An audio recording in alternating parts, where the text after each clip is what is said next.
ল্যাটকা খিচুড়ি ও পাতলা খিচুড়ি যদি সবজি ও কলিজা দিয়ে রান্না করা হয় তাহলে এই খিচুড়ির স্বাদ কিন্তু আরও দ্বিগুণ হয়ে যায়।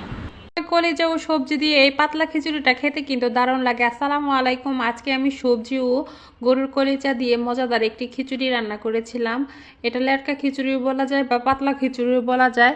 এটা খেতে কিন্তু খুবই ভালো লাগে। আমি প্রথমে সকল মশলাগুলো কষিয়ে নিয়েছি, এখন আমি সবজিগুলো দিয়ে দিয়েছি। এখন একটু ভালো করে নেড়ে চেড়ে কষিয়ে নিচ্ছি।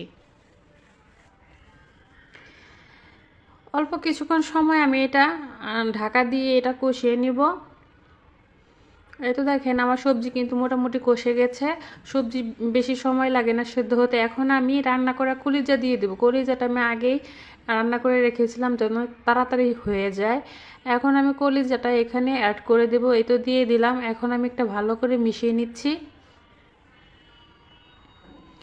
এখন সবজির সাথে কলিজাটা ভালো করে মিশিয়ে নিচ্ছি। কিছুক্ষণ একটু নেড়ে চেড়ে নিব।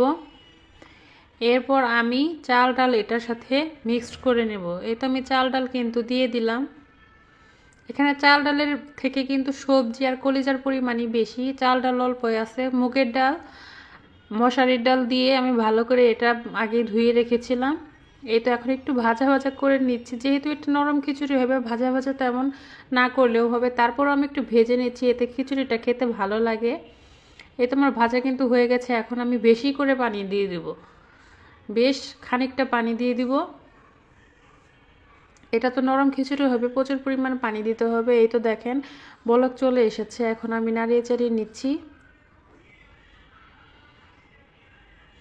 এই খিচুড়িটা খেতে কিন্তু খুবই মজা হয়। আমি মাঝে মাঝেই কিন্তু রান্না করি এই খিচুড়িটা।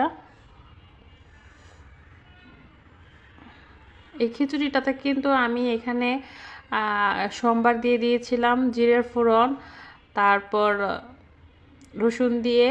এখন আমি একটু ঘি দিয়ে দিলাম। ধনিয়া পাতা দিয়ে দিবেন, এতে ফ্লেভারটা ভালো আসে। আমার খিচুড়ি কিন্তু প্রায় হয়ে এসেছে, দেখতেই পাচ্ছেন কত লোভনীয় হয়েছে। এটা কিন্তু শুকনো হবে না, এটা নরম নরমই হবে। এই খিচুড়িটা খেলে কিন্তু খুবই মজা লাগে। রেসিপিটি ভালো লাগলে অবশ্যই লাইক, কমেন্ট, শেয়ার করে পাশে থাকবেন আর আমার চ্যানেলটি সাবস্ক্রাইব করে দিবেন। আজকের মতো ধন্যবাদ।